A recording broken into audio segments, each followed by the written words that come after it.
Смотри, что творится, я не знаю даже, что это сейчас взорвалось.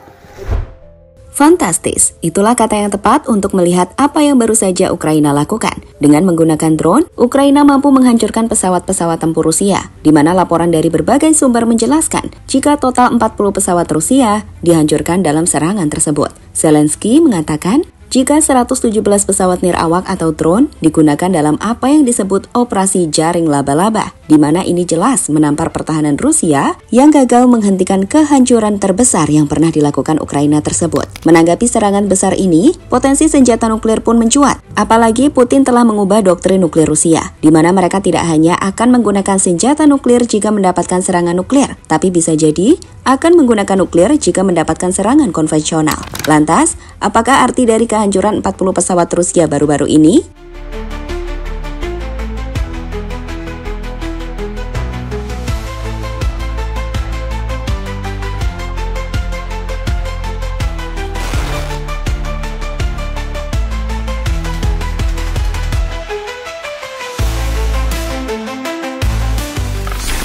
Ironis, di saat dunia berharap muncul titik terang dari konflik berdarah antara Ukraina dan Rusia, di lapangan justru api perang semakin membesar. Menjelang pertemuan kedua antara delegasi Ukraina dan Rusia yang rencananya digelar di Turki untuk membahas kemungkinan gencatan senjata, Ukraina yang sebelumnya mendapatkan serangan udara besar-besaran dari Rusia, gantian melancarkan serangan terbesar mereka sepanjang perang. Kali ini bukan hanya serangan biasa, ini adalah mimpi buruk bagi Angkatan Udara Rusia. Saat serangan drone skala besar Ukraina ke pangkalan udara Rusia membuat sebanyak 40 pesawat tempur Rusia dikabarkan hancur lebur. Serangan ini menjadi titik balik menunjukkan bahwa Ukraina bukan hanya mampu bertahan, tapi mereka bisa menyerang balik secara telak. Оце так файно виглядає зараз аеродром Білая. Стратегічна ворожа авіація.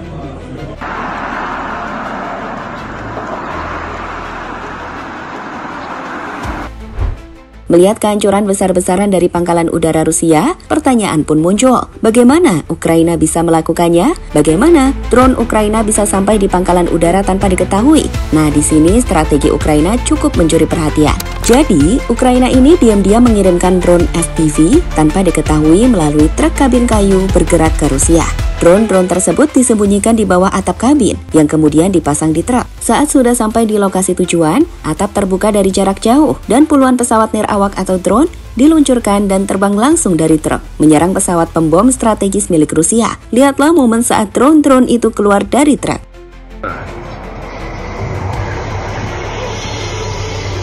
Вот он, копчик опять взлетел. Откуда взлетает, ничего не понятно, блядь. Вот он, клоун, блядь. Оба ни с того ни с сего, сука. Оба, о дела, блядь. Pada akhirnya, dengan itu 40 pesawat Rusia hancur dan Rusia tidak dapat memproduksi pesawat pembom ini lagi. Kerugiannya sangat besar, hal seperti ini belum pernah dilakukan sebelumnya. Menurut Presiden Ukraina Zelensky, operasi ini disebut sebagai operasi jaring laba-laba, sebuah manuver militer yang melibatkan 117 drone nirawak yang diluncurkan secara simultan. Drone-drone tersebut menyusup ke wilayah udara Rusia dan menghantam pangkalan udara strategis yang menyimpan armada jet tempur. Kelemahan pertahanan udara Rusia terbongkar dan Ukraina berhasil mengubah strategi konvensional menjadi serangan presisi teknologi tinggi.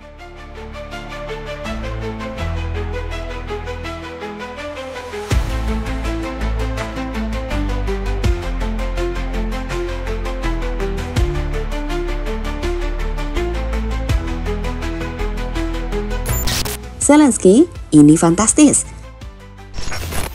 Presiden Ukraina Volodymyr Zelensky menyambut dengan antusias keberhasilan serangan drone besar-besaran terhadap pangkalan udara Rusia dalam operasi jaring laba-laba atau Spiderweb. Serangan ini yang berlangsung pada 1 Juni 2025 merupakan operasi jarak jauh terbesar yang pernah dilakukan Ukraina dengan menghancurkan atau merusak lebih dari 40 pesawat tempur strategis Rusia, termasuk pembom Tu-95, Tu-22M3, dan pesawat peringatan dini A-50.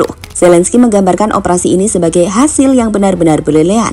Ia menyatakan bahwa operasi ini direncanakan selama 1 tahun 6 bulan lebih. Presiden juga mengungkapkan bahwa semua personil yang terlibat dalam persiapan operasi telah berhasil ditarik keluar dari wilayah Rusia sebelum serangan dimulai.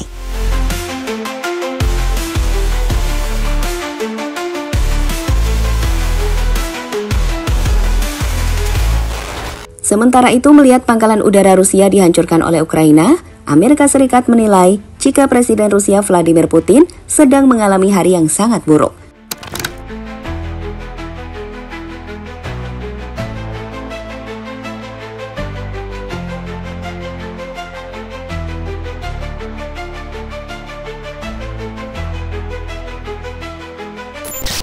Putin, eskalasi nuklir bisa terjadi. Setelah serangan drone besar-besaran Ukraina yang menghancurkan lebih dari 40 pesawat tempur strategis Rusia, Presiden Vladimir Putin dilaporkan menggelar rapat darurat dengan para petinggi militer dan keamanan nasional Rusia. Meskipun detail resmi dari pertemuan tersebut tidak dipublikasikan secara luas, media-media Rusia mulai menggambarkan serangan ini sebagai provokasi besar yang dapat membenarkan respon militer yang lebih keras. Putin bahkan dilaporkan bisa saja menggunakan senjata nuklir untuk menanggapi eskalasi yang makin besar. Apalagi pada November 2024, Rusia telah mengubah doktrin soal senjata nuklirnya. Doktrin baru tersebut memungkinkan pengguna senjata nuklir tidak hanya sebagai respon terhadap serangan nuklir, tetapi juga terhadap serangan konvensional yang dianggap mengancam kedaulatan atau integritas wilayah Rusia. Selain itu, doktrin ini menyatakan bahwa agresi oleh negara non-nuklir yang didukung oleh kekuatan nuklir seperti anggota NATO dapat dianggap sebagai serangan bersama yang membenarkan penggunaan senjata nuklir. Sebagai info, bicara soal senjata pemusnah massal nuklir, Rusia adalah negara dengan kekuatan nuklir terbesar di dunia, dengan jumlah nuklir yang jauh lebih banyak dari Amerika sekalipun.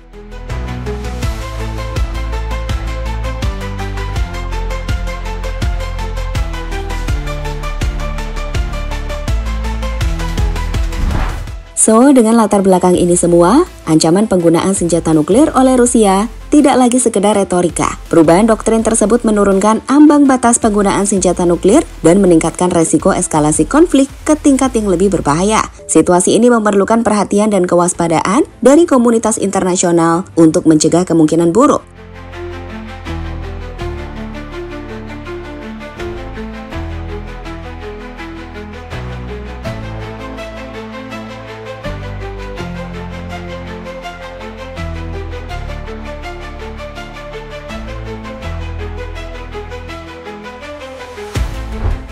Saat ini sendiri, serangan dari Ukraina yang menghancurkan 40 pesawat Rusia telah menegaskan bahwa Ukraina bukan lagi sekedar korban. Mereka pemain cerdas yang tahu cara menghancurkan jantung lawan. Sebaliknya, dengan dihancurkannya pangkalan udaranya, Rusia bukan hanya mendapatkan kerugian besar dengan kehilangan pesawatnya, tapi ini juga mempermalukan pertahanan dan kekuatan militer Rusia di hadapan dunia.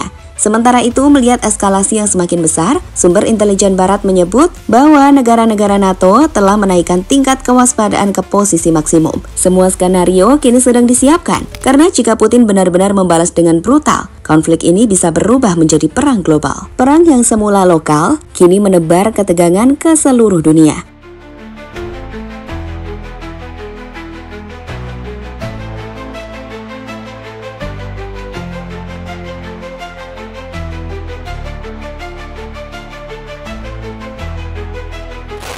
Pada akhirnya, serangan Ukraina terhadap pangkalan udara Rusia bukan sekedar operasi militer biasa. Ini adalah babak baru dalam konflik yang terus berkembang dan makin tak terkontrol. Dengan menghancurkan 40 pesawat tempur strategis Rusia, Ukraina telah menunjukkan bahwa mereka bukan lagi hanya pihak yang bertahan, melainkan telah berubah menjadi aktor militer aktif dengan kecanggihan strategi dan teknologi. Namun, keberhasilan ini membawa risiko yang sama besarnya. Perubahan doktrin nuklir Rusia yang kini memperbolehkan penggunaan senjata nuklir sebagai balasan atas serangan konvensional besar, membuat setiap langkah balasan dari Moskow menjadi tak terprediksi. Terlebih ketika Rusia merasa kekuatan simbolis dan strategis mereka dihancurkan di depan mata dunia. Kondisi ini menempatkan Rusia pada titik yang sangat rapuh. Satu keputusan tergesa, satu tombol ditekan karena ego, dendam, atau tekanan politik, bisa mengubah konflik regional menjadi tragedi global. Maka meski keberhasilan Ukraina pantas diapresiasi sebagai bentuk perlawanan cerdas, dunia tak bisa menutup mata pada bayangan besar yang mengintai